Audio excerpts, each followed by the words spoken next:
SK Sharma राजनीति में तेजी से उभरता हुआ नाम है, जो उद्योग जगत, सामाजिक और शिक्षा के क्षेत्र में ये नाम अपनी अलग पहचान रखता है। एसके शर्मा का जन्म माठ क्षेत्र के एक मध्यम वर्गीय परिवार में हुआ था। प्राइमरी एजुकेशन के बाद काफी मशक्कत और संघर्ष में एसके शर्मा ने इंटर कॉलेज और फिर ग्रेजुएशन की शिक्षा ग्रहण की। मन में शिक्षा को लेकर जो कसक रही, उसे पूरा करने के लिए मथुरा, नोएडा से लेकर बंगाल तक कई डिग्री कॉलेजों की नींव रखी, ताकि देश के किसी भी क्षेत्र के युवा को शिक्षा आसानी से सुलभ हो सके। आज लाखों की संख्या में छात्र इनके शिक्षण संस्थानों में अपना भविष्य संवार रहे हैं। बचपन से ही राजनीतिक इच्छा शक्ति रखने वाले एसके शर्मा ने शिक्षा जगत में झंडे गाड़ने के बाद राजनीति में कदम रखा। एसके शर्मा की राजनीति में एंट्री कई लोगों के लिए अच्छी खबर तो कई को परेशान करने वाली थी। अपने दम पर चुनावों में भी हाथ आजमाया और एक अलग पहचान बनाई। भाजपा का दामन थामने के बाद अब समाज सेवा में भी एसके शर्मा ने अपनी खास पहचान बनाई है। स्वास्थ्य कैंप, नेत्र शिविर, सामूहिक विवाह, कन्यादान जैसे कई पुनीत कार्यों में एसके शर्मा आगे रहते हैं। वृंदावन रोड स्थित हंसानंद गौशाला में आज गायों की सेवा और देखभाल भी एसके शर्मा जी द्वारा की जा रही है। ये प्रकल्प सीएम योगी आदित्यनाथ की प्राथमिकताओं में शुमार है। यहाँ गौपालन, जैविक खेती करने के गुर किसानों को सिखाए जा रहे हैं। इस गौशाला में होने वाला दूध गरीब बच्चों के लिए दिया जाता है। आइए आज इस शख्सियत कार्यक्रम में हमारे मेहमान एसके शर्मा जी से करते हैं मुलाकात। नमस्कार दर्शकों, आप देख रहे हैं शख्सियत और आज हम आपकी मुलाकात करा रहे हैं एक ऐसी शख्सियत से जिन्होंने राजनीतिक, सामाजिक और शिक्षा के क्षेत्र में एक बड़ा नाम हासिल किया है। और हम बात कर रहे हैं एसके शर्मा जी की, जो हमारे साथ आज आपसे रूबरू हो रहे हैं। सर, बहुत बहुत स्वागत है। हमारा एक खास कार्यक्रम जो शख्सियत, जो हमारा जो मुख्य उद्देश्य है वो लोगों को रूबरू कराना है। किस तरीके से ये जर्नी स्टार्ट हुई और कैसे यहाँ तक पहुँचे और कहाँ से प्राथमिक शिक्षा प्राप्त हुई, जब एक छोटे से गाँव का व्यक्ति एक बहुत ऊंची पदवी पर पहुँचता है, तो कैसे ये सफ़र रहा? सौरभ जी, हम तो मथुरा के रहने वाले हैं। मथुरा में भी हमारा सुरीर के पास लमतौरी गांव है, जो नौगिर ब्लॉक में जी। थाना भी सुरीर है, माठ विधानसभा है जी। गांव से हमने जो शिक्षा प्राप्त की प्राइमरी तक, जो हाई स्कूल सुरीर से की और इंटर बेरा इंटर कॉलेज से की और बीए हमने प्राइवेट की जी। उसके बाद रिफाइनरियाँ बन रही थी, रिफाइनरी से हमने व्यापार शुरू किया और व्यापार क्योंकि हमने पूरा जो काम किया पूरी ईमानदारी और निष्ठा के साथ किया, पूरी मेहनत के साथ किया, तो भगवान ने हमको पूरा आशीर्वाद दिया। भगवान के आशीर्वाद से ही मथुरा में नहीं पूरे देश में हमने काम किया, आज भी हो रहा है। साथ साथ 2000 से शिक्षा की लाइन में हम आए। शिक्षा की लाइन में सबसे पहले हमने बंगाल में कॉलेज शुरू किए। कैसे कहाँ से एक सोच मिली कि हम लोगों को, क्योंकि अब जब बिजनेसमैन आदमी का ये रहता है कि मैं सिर्फ बिजनेस में रहूं, तो फिर कैसे एक ये डाइवर्ट हुआ कि हम लोगों को एजुकेशन में भी जाना चाहिए यहाँ पर? मैं क्या हुआ कि हम तो शुरू से ही समाज सेवा हमारा इंटरेस्ट है। गांव में रहते थे तब से ही। गांव में जब रहते थे तो हमारे पिताजी छोटे छोटे कैंप लगवाते थे, गरीब कन्याओं की शादी की मदद करना, जागरण कम्बल बंटवाना, आसपास के 40-50 गाँव में। जब से मथुरा में आ गए तो मथुरा में हमारी समाज सेवा चालू हुई। जहाँ तक शिक्षा की लाइन का सवाल है, शिक्षा की लाइन में मैं 1999 में नागपुर में बैठा हुआ था। जो हमारे यहीं यूपी के रहने वाले सतीश चतुर्वेदी, जो कांग्रेस के मिनिस्टर थे, वो घर बैठा हो तो काफ़ी बच्चे भटक रहे थे एडमिशन के लिए। उनकी पत्नी भी वहाँ बैठी हुई थी, उनके भी काफ़ी कॉलेज हैं। मैंने उनसे कहा कि बच्चों क्यों नहीं एडमिशन आप ले लेते हैं, तो उन्होंने कहा अब एडमिशन नहीं हो सकता है कि हमारे यहाँ सीट फुल हो गई। तो मैं तो आर्ट का स्टूडेंट रहा हूँ, 8 साल का। साइंस आर्ट तो मैंने कभी पढ़ी नहीं, तो मैं तो वही उसी नजरिए से मैंने कि किसी भी क्लास में 4 कुर्सियों लगवा देना, क्या बात है। बोला नहीं, ये अप्रूव इंटैक होती है, इंजीनियरिंग में एडमिशन नहीं हो सकता है। मैं तो परेशान है, तो इसका इंजीनियरिंग कॉलेज खोलना पड़ेगा। क्या आप खोलोगे? मैं खोलूँगा। उन्होंने मेरे को जो है पूरा मार्गदर्शन दिया। मैं आया, सबसे पहले मथुरा में खोलने की मैंने सोसाइटी बनाई और 2000 में अप्लाई किया। अप्लाई करके बंगाल में चला गया। बंगाल के लोगों ने बोला कि यहाँ आपको इंडस्ट्री बनानी है। मैंने कहा ऐसी जगह कौन इंडस्ट्री बनाएगा जहाँ एक अपना लेबर को लेकर इंडस्ट्री बंद होती है, सीपर को लेकर हॉस्पिटल बंद होता है, बैटर को लेकर होटल बंद होता है, कौन इन्वेस्टमेंट करेगा? उन्होंने बोला नहीं, हम पूरा आपके साथ हैं, आप इन्वेस्टमेंट करिए और यहाँ कोई परेशानी नहीं होगी। तो मैंने उनसे जिक्र कर दिया कि हम तो इंजीनियरिंग कॉलेज मथुरा बना रहे हैं। बोले वहाँ क्यों, यहाँ क्यों नहीं, यहाँ कोई तकलीफ है, यहाँ पूरी आपको सुविधा मिलेगी। तो उनके आश्वासन पर मैं तत्काल रजिस्टर कराया 2000 में। उन्होंने सरकार ने लैंड मुहैया कराई, करा ले, वहाँ कोई तकलीफ नहीं हुई। जब मैंने कॉलेज शुरू किया तो मेरी शुरुआत वहाँ से हुई। आज बंगाल में भी आर्ट कॉलेज है, नौदा में भी स्कूल कुछ चल रहा है, बाद में काम चल रहा है, मथुरा में भी आपका आयुर्वेद मेडिकल कॉलेज है, स्कूल भी है, बहुत सारे यहाँ भी हैं। शिक्षा की लाइन में वहाँ शुरुआत हुई। लेकिन जब एक स्टार्टिंग होती है एक बिजनेसमैन के तौर पर, आप देखते हैं कि आप उद्योग लगा रहे हैं, एक बिजनेस शुरुआत कर रहे हैं, उसके बाद फिर शिक्षा के क्षेत्र में और उसके बाद राजनीति का सफ़र, ऐसा लगता है कि जब आदमी शुरुआत करता है कि मैं बिजनेस तक सीमित रहूँगा, फिर आदमी एजुकेशन में चला जाता है, एजुकेशन सिस्टम के बाद में जब अब राजनीतिक जब सफ़र आप तय कर रहे हैं, तो ये कहाँ से एक नई नई सोच आपको मिलती चलेगी एक के बाद एक?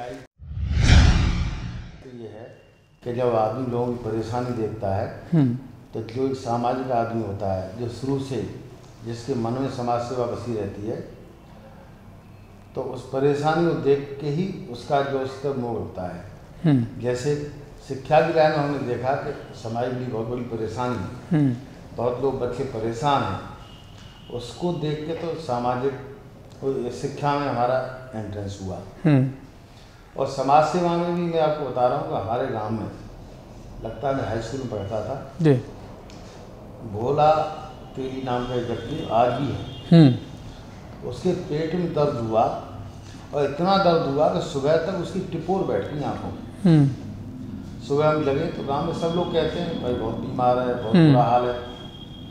उस समय में साइकिल से लेके कार्यवाहक हॉस्पिटल लेके आया उसको, साइकिल से उठा लो। जब भर्ती किया तो स्वामी जी ने कहा कि भाई इसके तो अपेंडिक्स है, ऑपरेशन होगा। अरे स्वामी जी करो। बोले इसका कौन है? मैंने इसका तो कोई है नहीं। तो इसका कोई नहीं है? मैंने इसका कोई नहीं है। तो उन्होंने कहा इसका कोई नहीं, जिसके हम भी नहीं, बाहर निकाल फेंक दो। मैं स्वामी जी क्या होगा कि पैसे कौन जमा करेगा? मैं पैसे हम जमा करेंगे। उसके पैसे जमा कराए, मैं ऑपरेशन कराया, वो आज तक वो जिंदा है। भोला तेली नाम का है, गाँव में, लमतोली गाँव में। शुरू से ही मेरा जो लोगों की परेशानी है, लोग दुख दर्द हैं, वो मेरे से देख नहीं जाते, मेरे सहन नहीं होते हैं। और किसी का ठंड लग रही हो, जो देखते हैं ना जगह जगह जो है, ऐसा लगता है अपने कपड़े को दे दूँ। और दूसरा उदाहरण, आपके यहाँ एक चतुर्वेदी है, उसको मालूम है, ग्वालियर स्टेशन पर एक व्यक्ति आया, सब एक जेब कट गई, मेरे पास टिकट के लिए पैसा नहीं है, मैं जाऊँगा कैसे? मैंने तत्काल उनको 1000 रुपये निकाल के दिए, ले भैया तुम अपना जल्दी भावुकता में आ जाता हूँ। इसलिए समाज सेवा में मेरा विशेष इंटरेस्ट रहा है। आपको मालूम है, गौ सेवा, समाज सेवा। नहीं, लेकिन कहा जाता है कि भावुक व्यक्ति राजनीति में बड़ा, क्योंकि राजनीतिक व्यक्ति और भावुक व्यक्ति का कहीं मेल सा नहीं लगता, क्योंकि राजनीति पल में कुछ है, पल में कुछ है। तो कैसे मैनेज कर पाते हैं जब जिस तरीके से वो राजनीतिक सफर आप तय? इतने दिन में सफ़र करना पड़ा है राजनीति में, इतनी लंबा समय जो सफ़र करना पड़ा है, इसी वजह से कि आज की डेट में, मैं नहीं कहता हूँ सभी लोग, ज़्यादातर लोग जो है वो दोहरे मिलेंगे आपको। वो दोहरापन मेरे से बनावटपन आता नहीं। मैं सच्चाई कहता हूँ, मैं लोगों के दुख दर्द उनको जो है दूर करने की कोशिश करता हूँ, सहयोग करने की कोशिश करता हूँ। और मैं हमेशा चाहता हूँ समाज हमारा जुड़ के रहे, समाज टूटे नहीं, झगड़े झंझट भी हो जाए तो आपसे समझौता हो, कोई रास्ता नहीं हो तब ना कोर्ट कचहरी हो, पुलिस हो, लेकिन पूरा हमको कोशिश करना चाहिए। हम समाज में रहते हैं, सामाजिक आदमी हैं, कि समाज से ऊपर कोई नहीं। जब समाज से ऊपर कोई नहीं है तो वो फैसले समाज में हैं, जिससे शांति रहे, सब अपना सुखी रहें, संपन्न रहें, सब अपना समृद्ध हों। मेरा ये हमेशा उद्देश्य रहता है। बीएसपी, रालोद और अब बीजेपी, तो क्या बीजेपी में ठहराव माना जाए? अब जो आगे की जो उपलब्धियां हैं वो भी भारतीय जनता पार्टी के द्वारा ही मिलेंगी?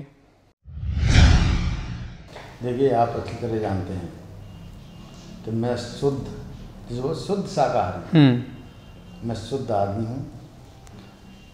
अगर ईमानदारी से और पूरी मेहनत से सच्चाई के साथ काम करेंगे तो भगवान भी आपका साथ देगा। हमारी पार्टी पूरी सच्चाई के साथ, ईमान के साथ, पूरी मेहनत के साथ काम कर रही है। कोई दो राय नहीं है कि ये जितने भी इकट्ठे हो जाएं, ये गठबंधन नहीं, ये जो है ठगबंधन है। क्योर क्योर मौसेरे भाई सब इकट्ठे हो जाए, जितने इकट्ठे होंगे उतनी ही हमारी पार्टी ज़्यादा मजबूत होगी, उतनी हमारी ज़्यादा सीटें आएंगी। क्या लगता है एक बिजनेसमैन के तौर पर, एक शिक्षाविद के तौर पर और एक राजनेता के तौर पर एस.के. शर्मा अपने आप को कहाँ एक बहुत अच्छा महसूस करते हैं कि मेरे साथ जब ये टाइटल लगता है तो मुझे बड़ा एक अलग अनुभूति होती है? देखिए, मैं तो तीनों में हूँ, समाज सेवा में भी हूँ, शिक्षा में भी हूँ और राजनीति में भी हूँ और साथ साथ व्यापार में हूँ, बिजनेसमैन भी। हाँ, नहीं तो कौन सा एक टाइटल है जहाँ लगता है कि आपको ये मुझे सूटेबल है? जो जिस स्थान में बैठता हूँ वो अच्छा लगता है। राजनीति में रहता हूँ बहुत अच्छा है, समाज सेवा करता हूँ उसमें बहुत अच्छा लगता है, और कहीं शिक्षा की लाइन में जाता हूँ वहाँ बहुत अच्छा लगता है, व्यापार की बात हो तो उसमें बहुत अच्छा लगता है, क्योंकि आदमी मिलनसार होना चाहिए। क्या होना चाहिए? मिलनसार। अब बच्चे में बैठे तो बच्चों के साथ मिल जाइए, बुजुर्गों में बैठे बुजुर्गों के साथ मिल जाइए, गरीबों के साथ बैठे उन्हें मिल जाइए, अमीरों के साथ बैठे उनके साथ मिल जाइए, राजनीति में तो राजनीतिकों के साथ मिल जाइए। जो मिलनसार आदमी होता है वो कभी उसको कोई दुख नहीं होता है, कोई कष्ट नहीं होता है। ऐसा लगता है कि राजनीति की परिभाषाएं अब बदल गई हैं, लोग अपने अपने फ़ायदे के लिए राजनीति भले ही शब्द यूज करते हों, लेकिन पहले देखा जाता था कि एक सामाजिक हित के लिए राजनीति होती थी, लेकिन अब व्यक्तिगत हितों में राजनीति की परिभाषा बदल दी गई है। नहीं, ऐसा है, ये तो पिछले युगों से चला आ रहा है। पहले युगों में भी अच्छे भी लोग थे, बुरे लोग भी थे। आप देखते होंगे देवता भी थे, राक्षस भी थे। अब यह परसेंटेज थोड़ा ज़्यादा हो गई है, पहले परसेंटेज कम थी, अब ज़्यादा हो गई है। हमको ठीक रहना है, हमारी पार्टी भी ठीक रहना है, हमको ठीक काम करना है, पार्टी भी ठीक काम करना है, हम ठीक है, दुनिया ठीक है, मेरा ये मानना है।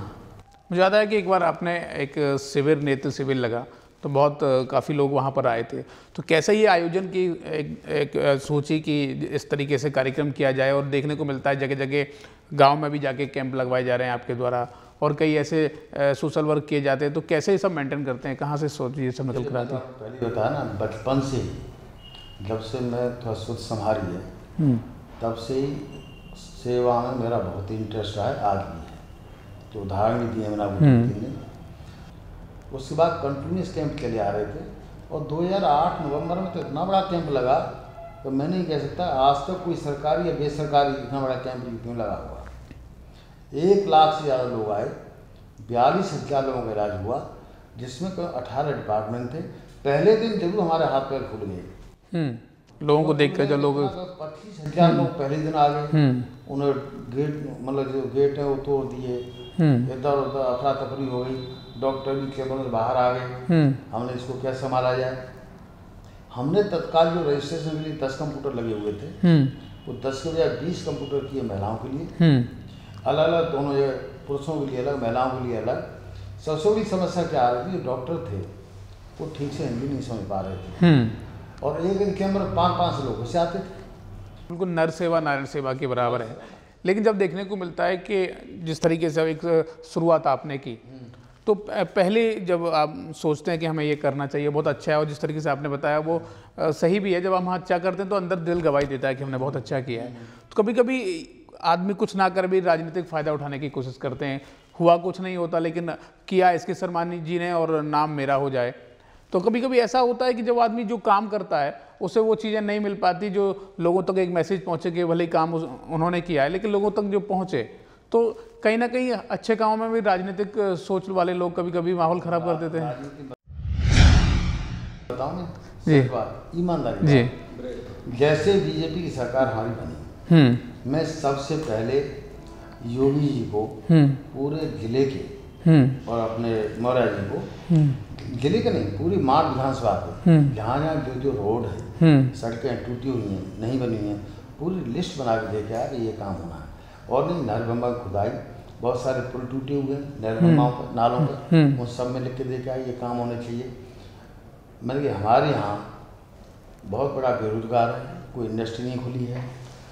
यहाँ पे ये बिजली का जो अंडर केबल का जो सवाल है ना, मैंने ही बताया तो मैं इस लाइन से हूँ, बहुत सारे प्रोजेक्टों में काम किया मैंने, कि बिजली का कम से कम 15% तो लाइन अपना लॉस हो जाती है, एक्सीडेंट होते हैं, मेंटेनेंस आती है, बहुत सारे नुकसान होते हैं। अंडरग्राउंड केबल से होगा तो एक थ्योरी रुकेगी, तो कटिया डालने वाला, एक्सीडेंट नहीं होंगे, जो लाइन लॉस होती है वो नहीं होगी, बहुत सारे लाभ होंगे, वो भी मैं सुझाव दे के आया था। अब सड़कों के काम हो रहे हैं, सरकार हमारी केंद्र में, प्रदेश में, सांसद हमारे, जिला पंचायत हमारी, सब कुछ हमारे होने के बाद काम हम करा रहे हैं, पत्थर कोई लगा रहा है, नाम किसी का हो रहा है।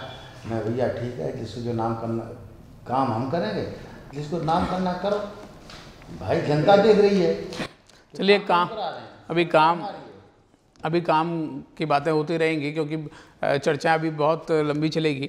अभी एक ब्रेक के लिए रुकते हैं। अभी शख्सियत में बातों का दौर इस तरह से जारी रहेगा। अभी ब्रेक के बाद फिर होगी आपकी मुलाकात एस.के. शर्मा जी के साथ।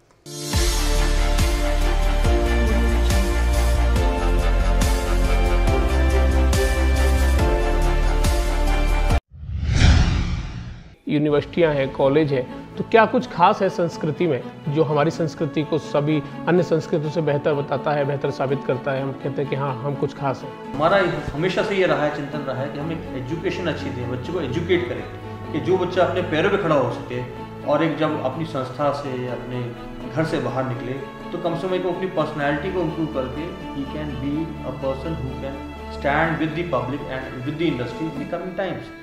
Knowledge is always there. Yes, to give knowledge, we have to do a lot of work over there. But at the same time, सबसे ज़्यादा जरूरी है एक पर्सन को एजुकेट करना।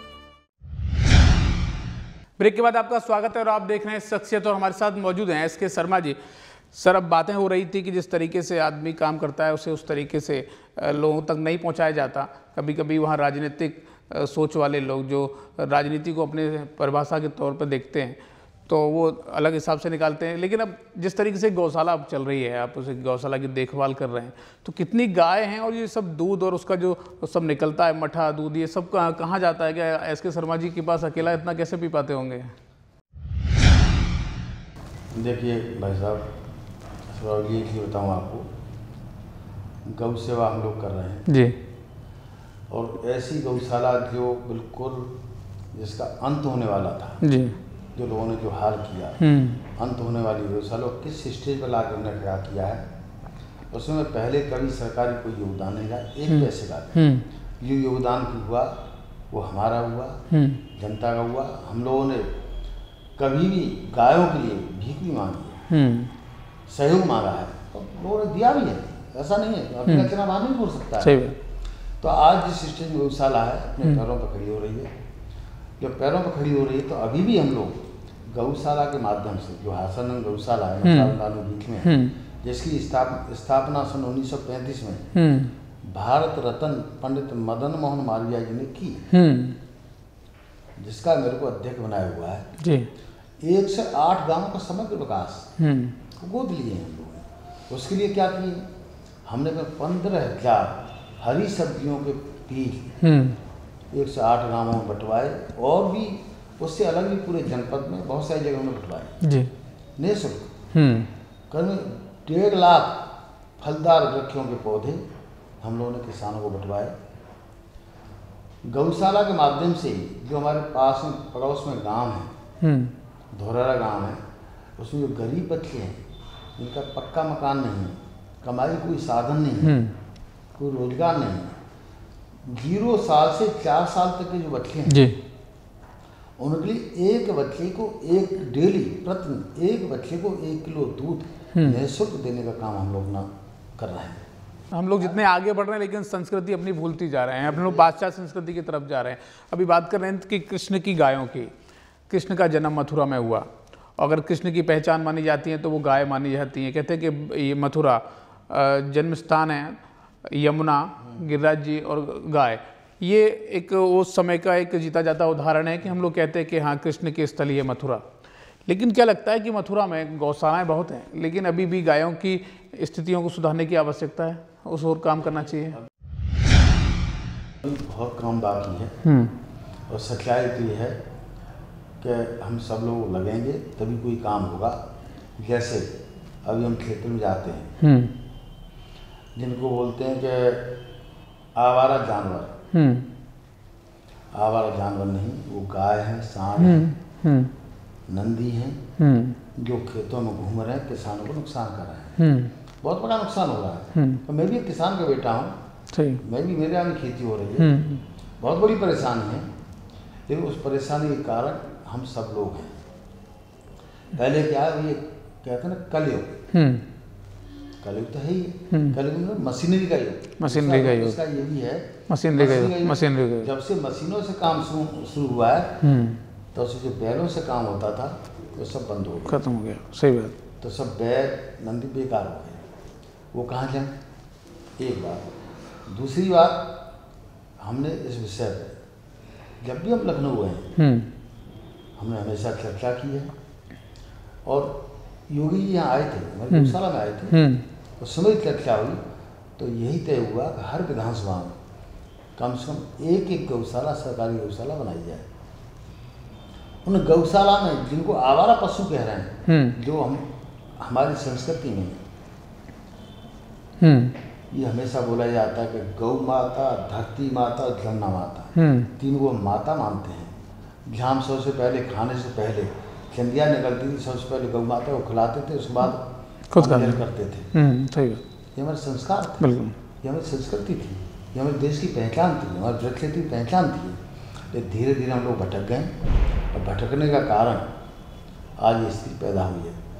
तो हर विधानसभा एक गौशाला खोली जा रही है। किसानों को नुकसान हो रहा है, नुकसान को बचाने के लिए सरकार भी अपना काम कर रही है और समाज भी अपना काम करना चाहिए।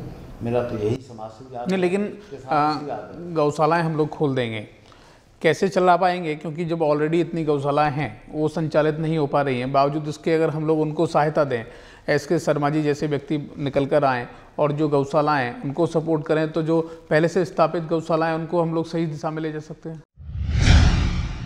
देखिए, ऐसा है कि गौचारा की बहुत सारी ज़मीन थी, वो हमारे सिस्टम में कमी है। उन ज़मीनों को सबको बर्बाद कर दिया गया, ज़्यादातर ज़मीनों को पट्टे काट दिए गए। अब ये बताइए, बंदर हैं, पशुपक्षी हैं, जब उनके लिए फल नहीं रहेंगे तो क्या खाएंगे? पहले जंगलों में बहुत सारे पौधे होते थे, अब वृक्षों को काटने का काम करेंगे तो पशुपक्षी कहाँ जाएंगे? तो इसलिए तो कह रहे हैं कि जो हरा भरा रहना चाहिए हमारा वृक्ष क्षेत्र, पूरा प्रदेश, पूरा देश, जिससे किसी को कोई परेशानी नहीं हो, किसी जीव जंतु को कोई परेशानी नहीं हो, सबका बराबर का अधिकार है। जितना अधिकार मानव का है उतना ही जीव जंतुओं का है, उतना ही पक्षियों का है, उतना ही जानवरों का है। तो हम एक दूसरे का नुकसान करेंगे तो दिक्कत तो होगी। हमको करना क्या चाहिए?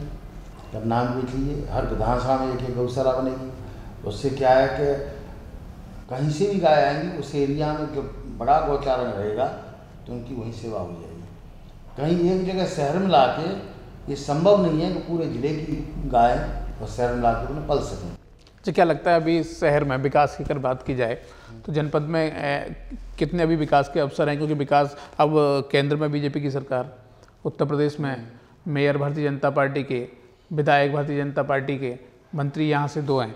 तो क्या लगता है अभी विकास मथुरा में अभी और होना चाहिए? और क्या क्या अगर देखते हैं तो क्या क्या चीज़ अभी कमी का आपको खल रही है कि ये अभी और सुधार होना चाहिए? कहूँगा आपको कि जब से देश आज़ाद हुआ है, लगभग 70 साल होने वाले हैं। 70 साल में बीजेपी के शासनकाल को छोड़ के लगभग 60 साल में इतना विकास नहीं हुआ, उससे ज़्यादा जो शॉर्ट टर्म में बीजेपी के शासनकाल में विकास हुआ है और हो रहा है। देखिए, जो 60 साल में जितनी बर्बाद हुई है वो 60 दिन में ठीक नहीं हो सकती, इसलिए समय चाहिए। मोदी जी आए, कभी लोगों ने सोचा था, जो गरीब लोग हैं, कि हमारे गांवों में देहात में मतलब गैस का चूल्हा जलेगा हमारे घर में? कभी उन्होंने सोचा था हमारे घर में शौचालय बनेंगे? कभी उन्होंने सोचा था 24 घंटे बिजली हमको मिलेगी? कभी उन्होंने सोचा था कि पक्की सड़क, जो कि पेपरों में काम होता था, वो प्रैक्टिकली अच्छी सड़क बनेगी? गांव गांव स्कूल, आपको मालूम है नहीं मालूम है, अभी यही वृंदावन में केशव धाम में बैठक हुई थी। जो सरकारी स्कूल हैं, प्राइमरी हैं, जूनियर स्कूल हैं, हमारे संघ के अधिकारी आए थे, प्रशासन था पूरा, करीबन सरकारी स्कूलों को 200 स्कूलों को गोद लिया गया है। लेकिन अभी उनकी व्यवस्था सुधारने के लिए। लेकिन अभी देखने को मिल रहा है कि किसान बहुत परेशान है, स्कूलों में गायों और बछड़ों को बांध दे रहे हैं। तो टेम्परेरी है, उनकी भी व्यवस्था शासन कर रहा है। आज भी मैं डीएम साहब से बात हुई है, हमने कहा गायों को स्कूलों से या हॉस्पिटलों से जहाँ जहाँ किसानों ने किया है उनको गाड़ियों के माध्यम से, ट्रक के माध्यम से उनको मथुरा में ला के गौशाला में रखा जाए, या जो सरकारी ज़मीन है उनको व्यवस्था करा के उनको रखा जाए। और बाकी और भी जो आवारा घूम रही हैं, चाहे नंदी हैं चाहे गाय हैं, जो हमारी गौ माता हैं, उनका सेवा करना हमारा परम धर्म है, तो उनको ला के उनकी व्यवस्था की जाए जिससे वो भी अपना उनको भोजन पानी मिले और किसानों का भी नुकसान नहीं हो। विकास की बातें हो रही हैं आपके विधानसभा क्षेत्र में, अगर विकास की बात की जाए तो कितना विकास वहाँ पर हुआ है? देखिए, अभी मैं कहता रहा हूँ केंद्र में करीबन 4.5 साल हो गए और प्रदेश में अभी 2 साल नहीं हुए हैं। मैंने आपसे कहा ना कि जितना विकास 60 साल में नहीं हुआ उससे ज़्यादा विकास बीजेपी के शासनकाल में हुआ है और हो रहा है। अब 60 साल वाली चीज़ पहले भी कहा है कि 60 में नहीं हो सकती है। अभी 5 साल मोदी और आएंगे तो जो हम लोगों को राम राज्य की कल्पना है वो पूरी होगी। जो हमारे देश की कहीं पहचान नहीं थी विश्व में, अब पूरे देश में, पूरे विश्व में हमारे देश की पहचान है। हर जगह हर देश हिंदुस्तान से हाथ मिलाने के लिए तैयार है, दोस्ती करने के लिए चाह रहा है और कर रहा है। पूरा डंका बज रहा है हिंदुस्तान में, पूरे विश्व में। लेकिन सबसे बड़ी बात निकलता है, देश और दुनिया से लोग मथुरा आते हैं, पर्यटन के तौर पर मथुरा को देखा जाता है, लोग दार्शनिक स्थल के तौर पर मथुरा यहाँ पर आते हैं। लेकिन जो मथुरा वासी हैं उनके लिए कोई ऐसी सौगात नहीं मिल पा रही, क्योंकि यहाँ खासतौर पर एक समस्या है बेरोजगारी की। तो युवाओं के लिए एक बहुत बड़ी चुनौती है, और चुनौती सिर्फ युवाओं के लिए नहीं है, जो मार्गदर्शन के तौर पर राजनेता यहाँ पर स्थानीय नेता हैं उनके लिए भी एक बहुत बड़ी चुनौती है। तो उसे किस तरीके से आप देखते? कभी दूसरे नेताओं के बारे में भी कमेंट्स करूँगा नहीं, क्योंकि बीजेपी तो यहाँ पहले सरकार रही, इसमें कल्याण सिंह जी थे, उन्होंने कितने काम किए वो आप में छिपा हुआ नहीं है। हमारे माननीय राजनाथ सिंह जी मुख्यमंत्री रहे, कितने काम जो छिपा हुआ नहीं है। और नदियों को जोड़ने का काम किया तो भारतीय जनता पार्टी ने किया। अभी युवाओं के लिए क्या अवसर है? युवाओं के लिए इतनी घोषणा हो रही है यहाँ, जो पर्यटक जो लोग आएंगे यहाँ तो उनसे जितना भी पैसा आएगा वो सब लोग काम आएगा। दूसरा सबसे बड़ा रोजगार तो ये होना है, इतनी वैकेंसी निकलनी है अभी प्रदेश में और केंद्र में, नौजवान अपना अप्लाई करेंगे, रोजगार मिलेगा।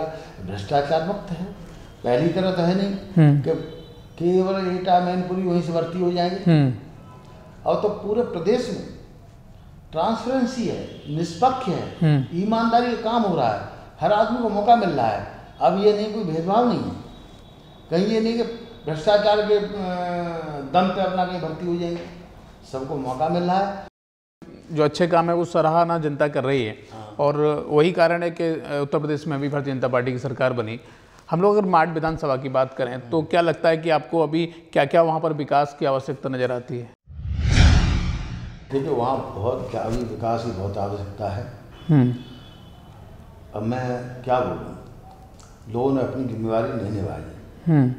लोगों ने केवल अपने बारे में सोचा, वहाँ क्षेत्र के बारे में, विकास के बारे में सोचा ही। मैं तो एक बात कहता हूँ, ईमानदारी बात, कि अगर मेरे को विकास के लिए पैसा सरकार का फंड है तो पूरा फंड विकास में लगना चाहिए। नहीं, अब तो एसके शर्मा जी सत्ताधार पार्टी में और एक बहुत बड़े पद पर आसीन है आप, तो व्यक्तिगत तौर पे आपके द्वारा क्या प्रयास वहाँ पर किए जा रहे हैं कि वहाँ पर कुछ ऐसा वहाँ के किसानों के लिए, वहाँ के युवाओं के लिए? मैं तो आपको बता तो रहा हूँ, किसानों के लिए जो सबसे बड़ी समस्या है वो गायों के नंदियों की थी। उसके लिए पहले दिन से हम प्रयास रहते हैं, जब से सरकार बनी है तो काम कर भी रहे हैं, ऐसा नहीं काम नहीं कर रहे हैं। जो गौशाला में जहाँ तक सवाल है, देखिए किसी भी चीज़ मकान को बनाने में भी कम से 1 साल लग जाता है, लगता नहीं लगता, तुरंत नहीं बन सकता, नहीं बनता। सही बात, काम हो रहा है जी। सरकारी गौशाला खोली जा रही हैं, खोली जाएंगी, अभी वो उसका सिस्टम है, प्लानिंग में है। तब तक टेम्परेरी बतौर जहाँ जहाँ स्कूलों में, कॉलेजों में गाय अपना किसानों ने उनको रख दिया है, उनकी व्यवस्था की जा रही है। मैं तो एक ही बात कहूँगा कि माट विधानसभा का दुर्भाग्य है कि हमेशा क्लीनिंग चाहता आदमी, क्या चाहता है? क्लीनिंग। बहुत सारे आदमी 35 साल समय कम नहीं होता है। अगर कोई ईमानदारी से काम करता ना तो मार्ट में कोई विकास का काम बाकी नहीं रहता, कोई काम बाकी नहीं रहता। नहीं, लेकिन कहाँ कमी रह गई जहाँ पर जनता का आप एक आशीर्वाद नहीं मिल पाया आपको? नहीं, हमको तो आशीर्वाद देखिए, पूरा आशीर्वाद मिला जनता का, क्योंकि हमारे पास समय नहीं था। हमको 24 तारीख लास्ट डेट थी पर्चा होने, पता आपको? 24 तारीख लास्ट डेट पर्चा भरेगी, हमने 22 तारीख को पर्चा भरा। 19 तारीख को मैं शाम रात को घोषणा हुई, 20 को मथुरा आई, 21 को तैयार की, 22 को पर्चा भर दिया। हमको समय नहीं मिला जनता के पास जाने का इतना बड़ा। अगर मथुरा जनपद में क्षेत्रफल के हिसाब से और सबसे बड़ी विधानसभा तो माठ है, वोटिंग के हिसाब से भी दूसरे नंबर पे है और क्षेत्रफल के हिसाब से नंबर 1 पे है। मैं घूम नहीं पाया, मैं संपर्क नहीं कर पाया, ये मेरा दोष रहा या मेरे को समय नहीं मिला, ये मेरी कमी रही। पूरा संपर्क है, सुबह शाम 24 घंटे सेवा कर रहा हूँ, बिना विधायक की सेवा कर रहा हूँ। और मैं ये कह सकता हूँ तो विधायक से ज़्यादा सेवा कर रहा हूँ। लेकिन फिर भी कहीं अभी विकास की आवश्यकता है। विकास बहुत आवश्यकता है। नहीं, लेकिन सिर्फ एक पद होना और एक सत्ताधार पार्टी में एक बहुत अच्छे पद पर आसीन होना, तो विकास तो आप वहाँ से भी करा सकते हैं। और देखने को मिलता है जब जनता आपके पास यहाँ पर आती है और अपनी परेशानी अपनी समस्या बताती है तो आप आश्वस्त करते हो उनको और कोशिश करते हो कि उनकी समस्या का समाधान हो। लेकिन अभी क्या क्या आपके द्वारा व्यक्तिगत तौर पर अगर मैं बात करूँ तो क्या वहाँ पर प्रयास किए जा रहे हैं? जितने भी सड़कों का काम हो रहा है, रोडों का काम हो रहा है, हमारी सरकार करा रही है।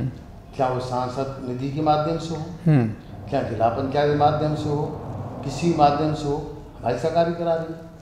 हाँ, एक ही मैं नहीं करा पा रहा हूँ, मैं आपको खुल के बता देता हूँ, जो जनता की अपेक्षा भी है। अब जैसे हैंड पंप लगाना है जी, वो तो विधायक को मिलेगी विधानसभा में, वो तो मेरे पास नहीं है।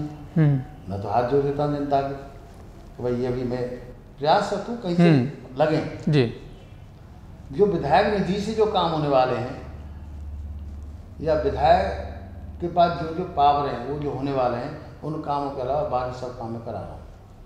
अभी जनता अब जैसे डेहरी गांव से खैर मार्ग है, वो कौन करा रहा है? ख्याता से कोल्हार तक है, वो कौन करा रहा है? आपका कोसी से शेरगढ़ है, किसने कराया है? आपका यहाँ से क्या नाम है, ये नौजील वाला मार्ग है, मथुरा से माठ तक, वृंदावन से माठ तक टूटा हुआ पड़ा था, जर्जर अवस्था में था। किसने कराया है? सब हम लोग ने कराया है, हमारी पार्टी ने कराया है, हम लोग करा रहे हैं। लेकिन कहते हैं कि करता कोई है, नाम कोई ले जाता है। लेकिन एक लास्ट एक सवाल मन में आ रहा था कि जब इलेक्शन आया तो मोदी लहर थी, कहते कि मोदी लहर है, और कई लोग उसमें पार हो गए। तो क्या कहीं मोदी लहर में कमी रह गई, या व्यक्तिगत जिस तरीके से आप बता रहे कि हमें समय नहीं मिल पाया, क्योंकि आप राजनीति तो पहले से जुड़े हुए थे, लोगों से जुड़े हुए थे, तो क्या कहीं कुछ कमी रह गई व्यक्तिगत तौर पर? शुरू से ही बीजेपी ने कोई इंटरेस्ट वहाँ इतना लिया नहीं, क्या कारण जो भी रहे हों।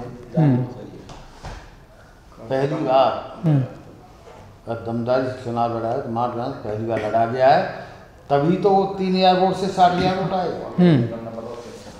बिना संपर्क, इतना संपर्क नहीं कर रहा, जनता के दिमाग में है। आज आप चुनाव करा लो, इससे क्लियर हो जाए। मैं तो यही कह रहा हूँ तो मैं विधायक हूँ या नहीं हूँ, मैं इतना काम कर रहा हूँ, विधायक से ज़्यादा काम कर रहा हूँ, जनता की सेवा कर रहा हूँ, ईमानदारी से कर रहा हूँ, बिल्कुल बिना भेदभाव कर रहा हूँ, मेरा भेदभाव भी नहीं। चलिए, ये सफ़र ऐसे ही जारी रहे जनता की सेवा का, शिक्षा के तौर पर एजुकेशन में सेवा। अभी हमारे साथ रहे एसके शर्मा जी, जो आप अभी देख रहे थे कि शिक्षा, सामाजिकता और राजनीति के साथ साथ एक बिजनेसमैन के तौर पर भी जाने जाते हैं और अपने अपने तरीके से हर क्षेत्र में एक अपना एक नाम, अपनी एक उपलब्धि, अपनी एक अलग पहचान बनाई है और अपने अपने तरीके से जनता की समस्याओं का समाधान करने की भी कोशिश कर रहे हैं। लोग यहाँ पर आते हैं, इनको अपनी समस्याएं बताते हैं और शासन तक, प्रशासन तक उनके माध्यम से पहुँचाई जाती है, उनका समस्या का समाधान करने का हर संभव प्रयास करते हैं।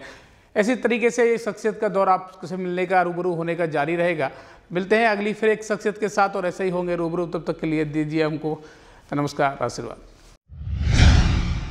यूनिवर्सिटियां हैं, कॉलेज है, तो क्या कुछ खास है संस्कृति में जो हमारी संस्कृति को सभी अन्य संस्कृतियों से बेहतर बताता है, बेहतर साबित करता है? हम कहते हैं कि हाँ, हम कुछ खास हैं। हमारा हमेशा से ये रहा है, चिंतन रहा है कि हम एक एजुकेशन अच्छी दें, बच्चे को एजुकेट करें कि जो बच्चा अपने पैरों पे खड़ा हो सके और एक जब अपनी संस्था से, अपने घर से बाहर निकले तो कम से कम अपनी पर्सनैलिटी को इम्प्रूव करके he can be a person who can stand with the public and with the industry in the coming times. Knowledge is always there. Yes, to give knowledge, we have to do a lot of work over there. But at the same time, सबसे ज़्यादा ज़रूरी है एक person को